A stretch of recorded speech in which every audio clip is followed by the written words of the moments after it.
In 2016, it was estimated that 67% of even well-formulated strategies failed due to poor execution. In fact, in the Conference Board's recent survey of CEOs, they rated strategy execution as both their number 1 and number 3 most challenging issues.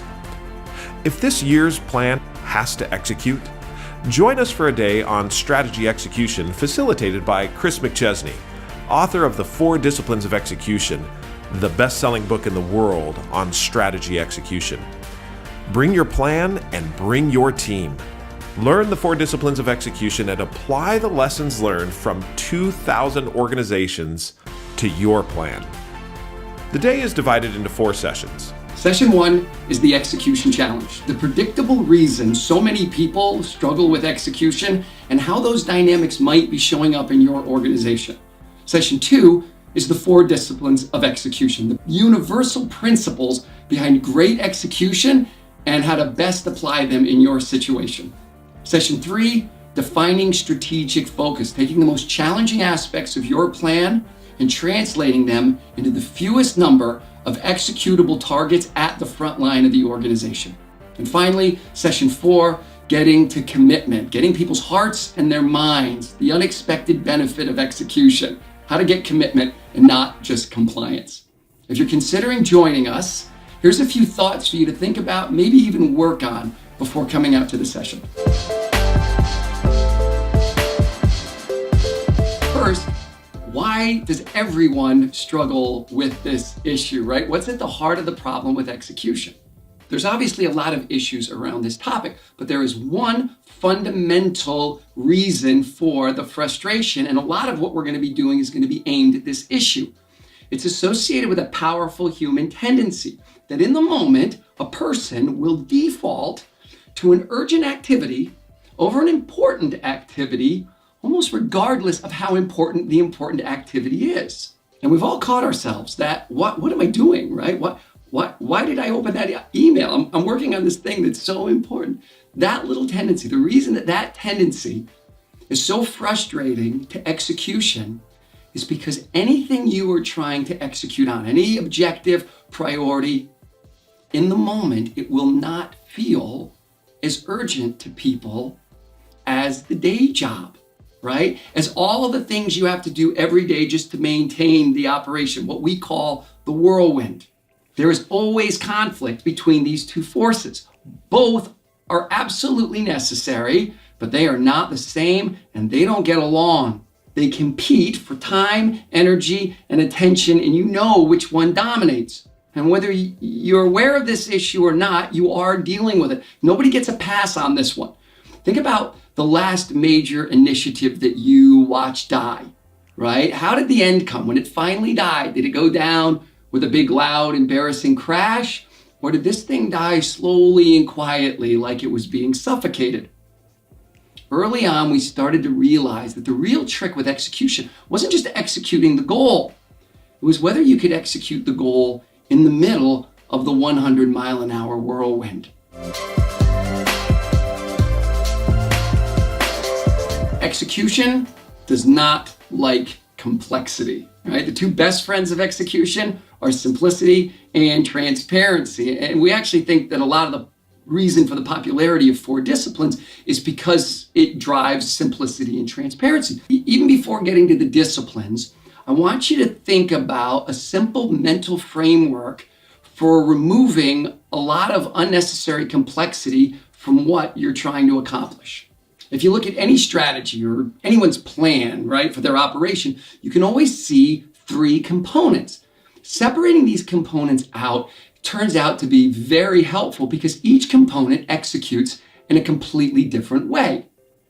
The first component is called stroke of the pen. These are all of the things that you can basically do with money or authority because you said so. Think of them like chess moves. They take brains, they take guts. There's big consequences associated with them, but they're gonna happen because you said so. Now, on the other side, that's the day job. That's the whirlwind. That's where all the KPIs live. That's everything we're doing to maintain the operation today. That's being sustained by your existing processes and a lot of firefighting.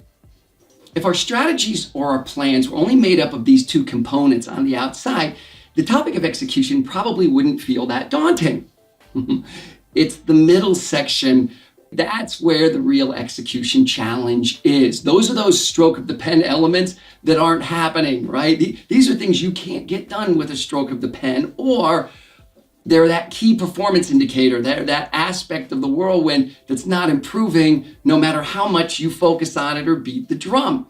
These things in the middle inevitably require a change in what we're doing, a change in behavior, or worse, a change in habit. And these objectives, they don't get along well with the whirlwind either. Okay, this is where we focus the 4 disciplines of execution. 4 disciplines are not meant to be used across all 3 categories, therefore the middle. Now, what we've learned is that even taking a few minutes and starting to break your existing priorities and your plan into these 3 categories starts to remove some of that feeling of complexity and may even lower your blood pressure a little bit. If you're thinking about joining us, take a few minutes and start to frame the various things that you're doing in these 3 categories. There are 2 things I think every leader basically gets. 1, if we're going to execute, we've got to narrow our focus, right? We've got to prioritize, right? 2nd, there really are 12 things that feel like they need serious attention right now, right? Those 2 ideas create some conflict and some frustration. I hope you feel better just knowing that it's a common frustration. We've always known that the real power behind 4 disciplines was its ability to create focus. But when we pushed on leaders, particularly in the beginning, when we pushed on them to narrow the focus, they buy that principle, but the frustration around the 12 things they've got, that's a real frustration. That's a real dilemma. We started to recognize 2 really important insights when it comes to the practical application of focus. First, that the whirlwind, the day job, is going to take up 80% of the organization's energy before doing anything new, and that's not a passive activity, right? And you're probably lucky at 80. A lot of organizations, it feels like it's even more than that. And second, we started to realize that 4 disciplines gave us the biggest impact when it was applied in the most specific ways. Rather than being applied to everything across all 3 categories, or rather than being applied to the highest level market share, EBITDA type of objectives, that when it was applied to a specific area within the strategy, that's where we got the breakthrough. And so it was getting comfortable with the idea that yes, the day job, maintaining this operation, is always going to take 80%. It's what do we do with the 20? That's where leaders have to exercise the discipline of focus. It's one thing to identify that area of focus, that key breakthrough.